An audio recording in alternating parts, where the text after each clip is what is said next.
What's up, you guys? Top Class Becca here with another video.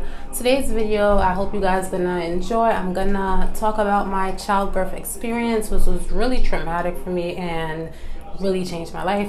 So stay tuned so you guys can find out what happened.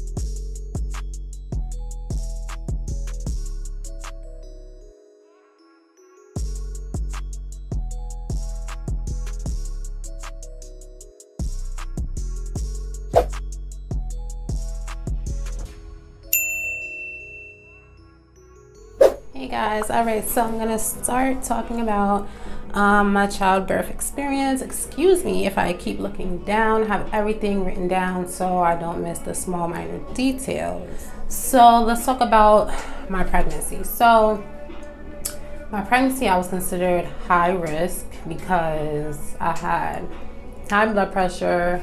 My blood pressure kept like spiking, and they was giving me medication for my blood pressure, but the doctors felt that was medically necessary to induce labor, which is basically give me medications to make labor start. So my pregnancy, I had a smooth pregnancy. I was like borderline preeclampsia. I'm just gonna say I had preeclampsia, which is why they induced labor.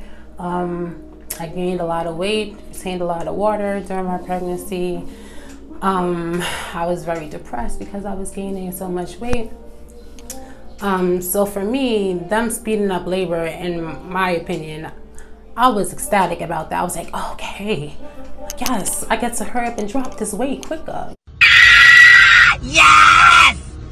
Yes! So anyway, my pregnancy, other than that, was pretty smooth sailing. I didn't have so much weird cravings. At the time when I was pregnant, me and hubby was actually in a shelter. So it was kind of a lot of pressure on us, you know, as pregnant females. You're not allowed to have like too much cold cuts or, you know, too much processed food, stuff like that. So while we was in the shelter, hubby was like working and everything, and he had to bring me home a lot of like hot food because I wasn't allowed to have a lot of cold food. And in the shelter that I was in, they didn't have like, you know, a kitchenette or anything, and we didn't have a hot plate at the time. So my pregnancy was kind of stressful because we was in a shelter. We was right across the street from McDonald's, so every day I was getting like a McChicken, very unhealthy. But yeah, I had cravings. Like I would always have to eat chocolate from McDonald's, the McFlurry from McDonald's. That was my go-to, period. Yeah, so what ended up happening is we was getting ready for inducement. Let me talk about the day before inducement. That day I had full of anxiety. I remember that night I wasn't able to really sleep well because I kept thinking about, oh my gosh, what if something bad happens and stuff like that. And let me guys tell you what I did. The day before I had to go to get induced, I was researching. I was on Google, and I don't recommend you guys doing this at all.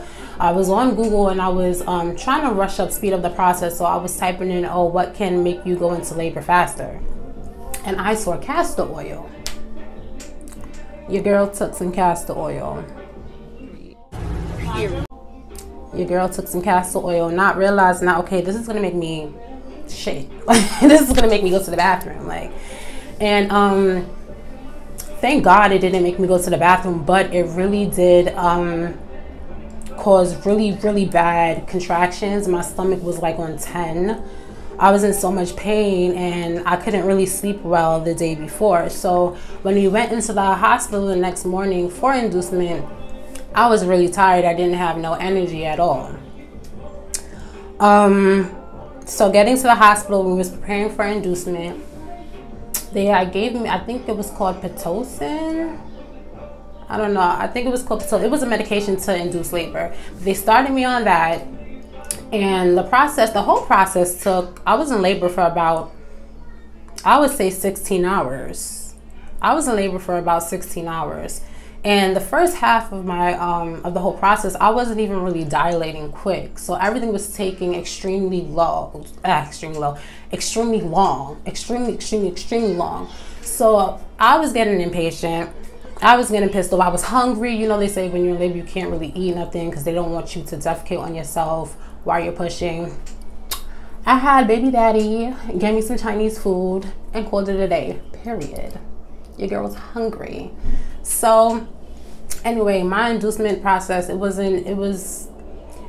harsh. It was very slow. The first couple of hours I was not dilating at all. The medicine wasn't working. So doctors, they had decided to give me, I think it's called a Foley bulb, which is basically a balloon that they insert inside your cervix, and they mechanically, I'm not gonna say mechanically, they manually open your cervix and to get your water to break.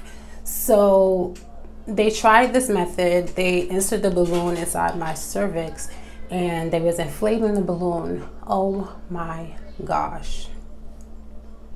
It was like nothing I haven't experienced anything like that before. I felt like my ribs was being crushed. I feel like that was the worst part of the whole thing. You could actually feel like the balloon inflating inside of you. Like it felt like somebody was actually crushing my ribs. It was a mess. Like I was crying and everything. I was holding on to my husband's hand and I was crying, and I was just so scared because I'm like, oh my gosh, what if this doesn't work? So anyway, once they broke my water manually, things started ticking.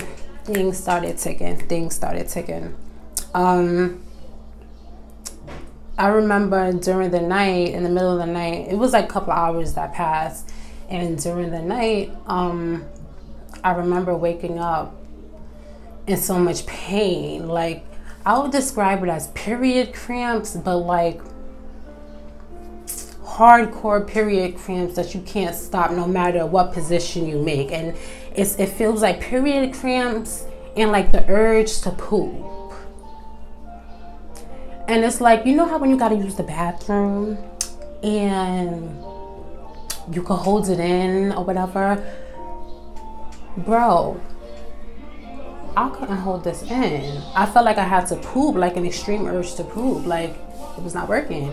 So the doctors came and checked me, and they said I was a few centimeters dilated. That they said I wasn't ready to push. Now I know me, I know my body. If I'm feeling like I gotta go to the bathroom, why aren't you listening to me? It got me so tight because my husband kept explaining to the doctors and the nurses, she's gotta push. It was to the point I was in so much pain, I started punching the pillow. Like I was like, oh, like I was in so much pain. Like I was grabbing I had box braids at the time. I was grabbing my box braids and I was in so much pain. My dad was actually alive during this time. I had my dad in the room, I had my mother in the room, and my husband. My dad and my mother were sitting on the other side of the room. And a couple of minutes later, the doctor came back and checked me again, and they was like, oh gosh, she's ready to push. Like I was starting to crown. So they were saying, okay, oh my gosh, she's ready to push. And it pissed me off because like, what changed within 10 minutes? I mean, I know, don't get me wrong, I know things happen fast within, during childbirth and stuff like that. But listen, I know my body. It's me. I know my body better than anybody else.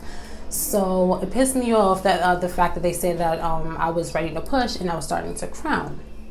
So anyways, they said I could start pushing, so I started to push. It felt like I had to poop, and the pain, I would say it eased when I was pushing. Like the cramps and the stomach pain, you don't feel all that while you're pushing. It just feels like you're going to the bathroom. And not to mention I had, they gave me medicine and everything. I forgot what it's called. Please forgive me. Epidural. They gave me epidural, and I still, after they gave me the epidural, I still felt the cramps and everything. So it was like, that didn't really do me any justice. I was to the point where they couldn't even give me any more epidural because I maxed out.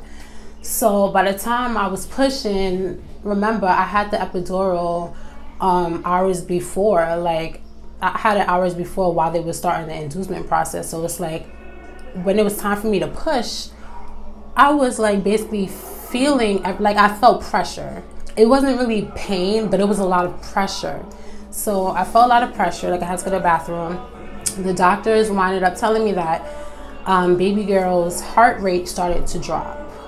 I was super scared because I'm like, oh my gosh, like this is really happening right now.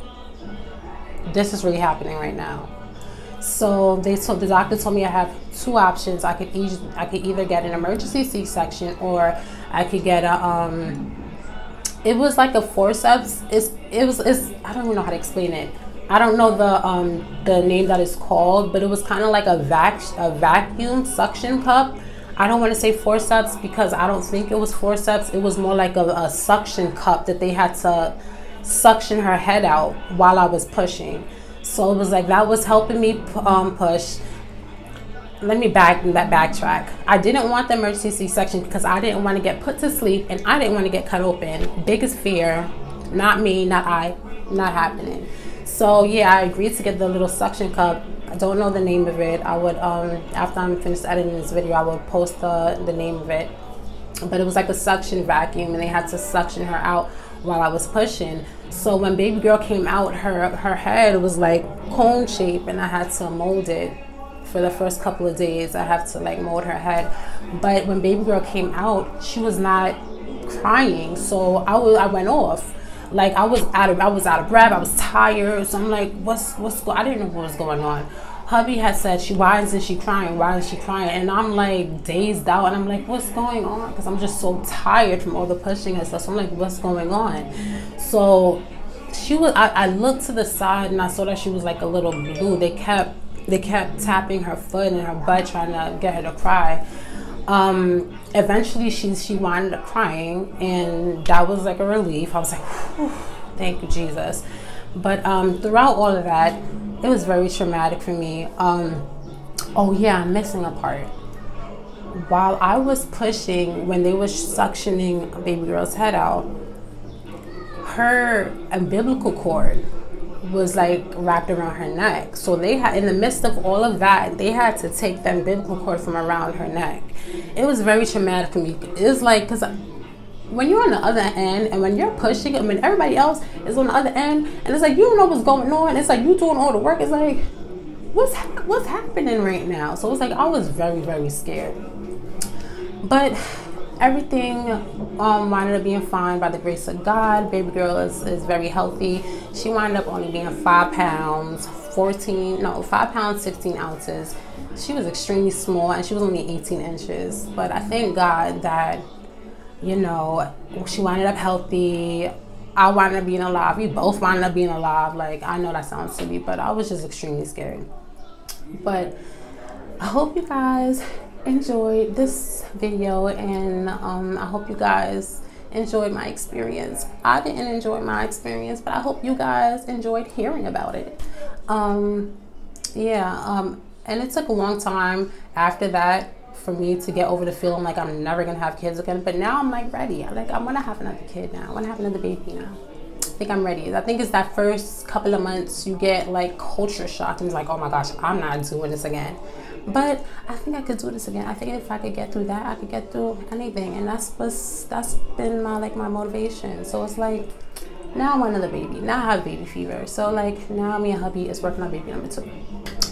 So anyway, that was my story. Hope you guys enjoyed.